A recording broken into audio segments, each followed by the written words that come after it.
15 specialists spent 6 weeks tearing apart every system, every server, and every employee record inside one of the most valuable companies in the country. They found nothing. Then a 71-year-old janitor knocked on the conference room door and asked if he could share one observation.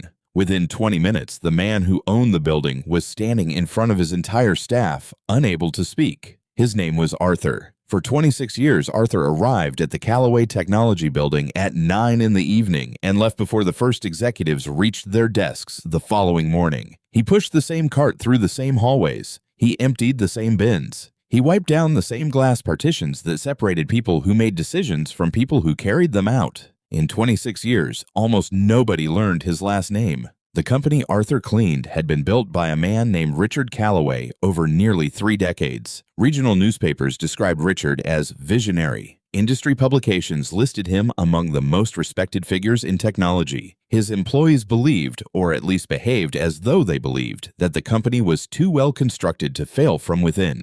Then confidential research, valued at several $100 million, disappeared. Richard hired 15 security consultants within the first week. Each one arrived with credentials, equipment, and absolute certainty that they would resolve the situation faster than the previous team had managed to begin.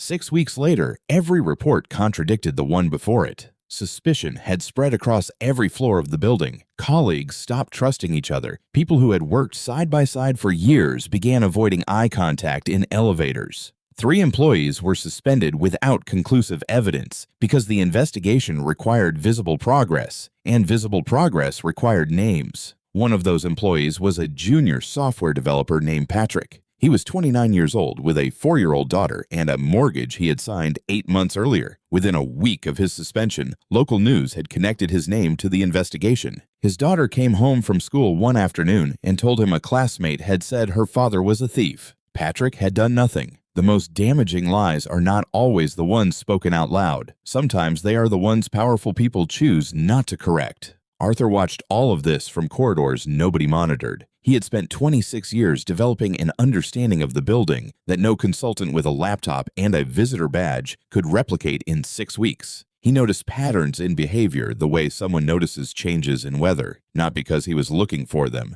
because he had simply been present long enough for them to become visible. One detail had been circling in his mind for several weeks before the investigation began. Every Thursday evening, the company's head of operations, a man named Gerald Forsythe, entered the document archive on the 4th floor, carrying a bag that appeared empty. He left carrying the same bag, noticeably heavier. Arthur had never thought to question it because the behavior had been consistent for so long that it registered as routine. It was only when Arthur heard Gerald's name mentioned in connection with an external corporation during a phone call Gerald made in an empty hallway that the details shifted from routine to significant.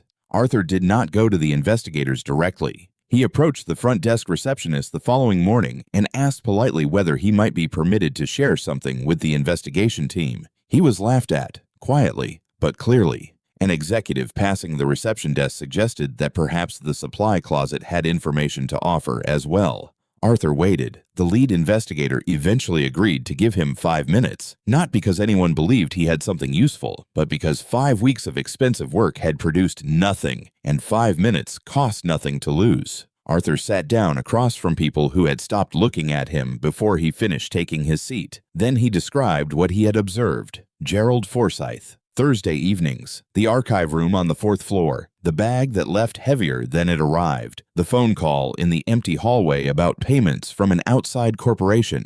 He then mentioned something that stopped the room.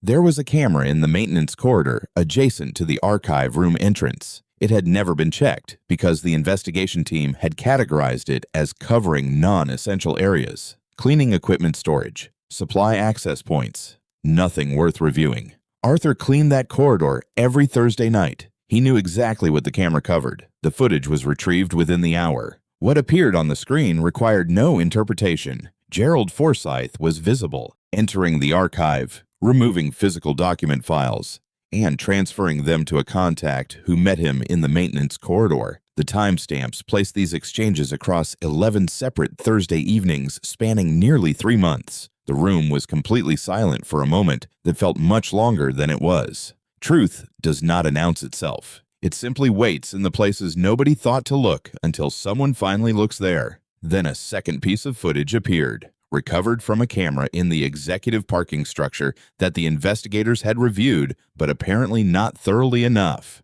Richard Calloway, 6 weeks earlier, standing beside Gerald Forsythe's vehicle in a conversation that lasted 4 minutes. The body language was not the body language of a superior confronting a subordinate. The board members in the room began asking questions Richard could not answer with the composure he had maintained for 30 years. His voice, which had addressed shareholders and journalists and government committees without visible strain, lost its steadiness within the first 90 seconds. He had known about the theft almost from the beginning. Gerald had approached him when the transfers were already underway. Richard had calculated that disclosure would damage the company's market position and had chosen silence, while 3 of his employees faced public accusations. Patrick's suspension had not been an accident of investigation. It had been a convenience. The board moved quickly. Gerald was removed from the building before the end of the day and handed to police investigators who had been contacted before the meeting concluded. Richard resigned before the board could formalize the removal process, though the formalization happened regardless. Patrick's name was cleared publicly. The company issued a statement.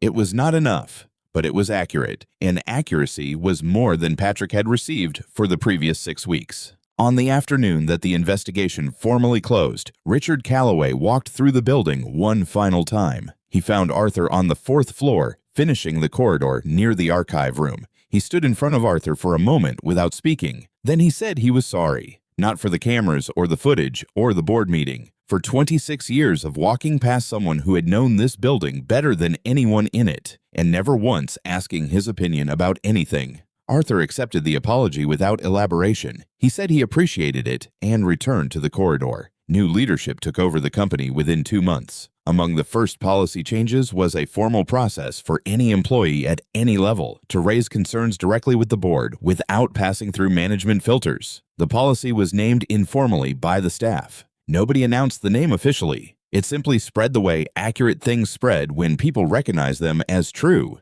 They called it the Arthur Rule. Arthur never accepted a promotion. He declined a financial settlement offered by the new board and negotiated instead for an improved benefit structure for every maintenance and facilities employee in the building. He returned to his cart and his corridor and his nightly routine with the same quietness that had defined 26 years of work that almost no one had noticed, except that now every person he passed in that building knew his last name. Some people spend their entire careers constructing an image of authority. Others spend theirs simply paying attention. And when the moment arrives where one of those things matters more than the other, and the answer is rarely the one that spent 30 years making sure everyone was looking. If this story stayed with you, hit the like button and follow Kinbreak Diaries. New stories arrive every week, and the next one will stay with you long after it ends.